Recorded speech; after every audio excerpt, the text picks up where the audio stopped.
बार्शीमध्ये finance कंपनीच्या नावाखाली सर्वसामान्य नागरिकांची फसवणूक करणाऱ्या 2 आरोपींना पोलिसांनी अटक केली आहे. 14 जून रोजी सतीश हावळे हे दहीफळ येथून बार्शीकडे जात असताना कुसळंब टोलनाक्याजवळ 2 अज्ञात इसमांनी त्यांना अडवले. त्यांनी मोटारसायकलवर फायनान्सचे कर्ज असल्याचे सांगत गाडी जप्त करण्याची धमकी दिली. तसेच 12,000 रुपयांची मागणी केली. घाबरलेल्या फिर्यादीकडून आरोपींनी 10,000 रुपये रोख व फोन पेद्वारे घेतले. यावेळी त्यांनी फिर्यादीच्या हातातील सुमारे 1 तोळा सोन्याची अंगठीही जबरदस्तीनं काढून घेतली.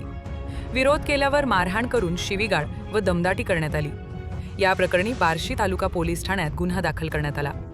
गुन्ह्याचे गांभीर्य लक्षात घेऊन पोलिसांनी तात्काळ तपास सुरू केला आणि अवघ्या काही तासात 2 आरोपींना अटक केली. अटक करण्यात आलेल्या आरोपींची नावे अनिकेत रसाळ आणि ओंकार परदेशी अशी आहेत. हे दोघे विविध फायनान्स कंपन्यांचे वसुली एजंट असल्याचे भासवून नागरिकांकडून बेकायदेशीरपणे पैसे उकळत असल्याचे तपासात समोर आले आहे.